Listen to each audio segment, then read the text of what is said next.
Hi అండి, welcome to healthy foods and more. ఈరోజు వీడియోలో అలసంద వడలు చూద్దాం. వీటినే బొబ్బర్లని కూడా అంటారు. రాయలసీమ సైడ్ అయితే వీటిని మటన్ కర్రీ, చికెన్ కర్రీ కాంబినేషన్లో తింటారు. చాలా టేస్టీ కాంబినేషన్, మనం కూడా ట్రై చేయొచ్చు. ఈ వడల ప్రిపరేషన్కి ముందుగా అలసంద పప్పును కానీ అలసందల్ని కానీ నానబెట్టుకోవాలి.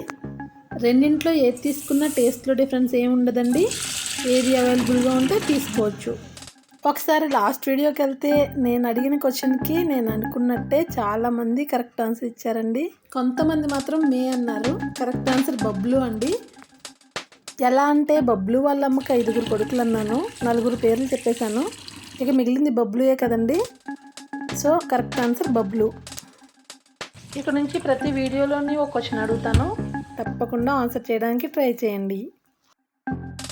ఇలా నానబెట్టేప్పుడే 3 సార్లు వరకు కడిగి పెట్టేశానండి. ఈ వాటర్ అంతా వంపేసి పప్పు నానడానికి సరిపడా వాటర్ వేసుకుని 4-5 గంటలు నానబెట్టుకోవాలి. ఇలా 4-5 గంటల తర్వాత తీసి చూస్తే పప్పు ఈ విధంగా నాని ఉంటుంది. ఇప్పుడు వాటర్ అస్సలు రాకుండా పప్పును మాత్రం తీసుకుని మిక్సీ జార్లో వేసుకోవాలి. ఇప్పుడు ఇందులోనే 4-5 పచ్చిమిర్చి, 2 ఇంచుల అల్లం ముక్క, కొంచెం జీలకర్ర వేసి గ్రైండ్ చేసుకోవాలి.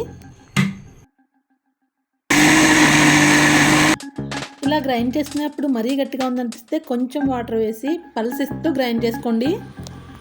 ఈ విధంగా కోర్స్గా గ్రైండ్ చేసుకుని తీసుకుంటే సరిపోతుందండి.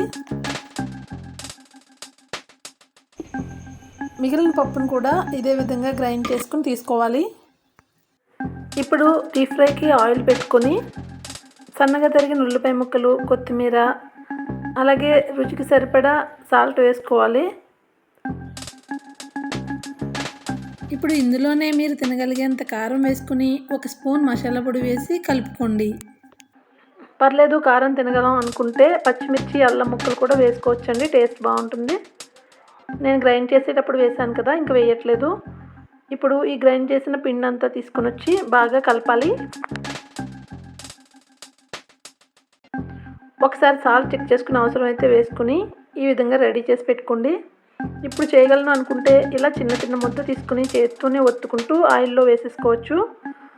లేదు ఇలా వేయలేము అనుకుంటే పాలిథిన్ కవర్ కానీ లేదంటే కాటన్ క్లాత్ తడిపి దానిపైన ఒత్తుకుని నెమ్మదిగా తీసి ఆయిల్లో వేసేయడమే. ఇవి చేయడం చాలా ఈజీ అండి, చాలా సింపుల్గా వేసేసుకోవచ్చు.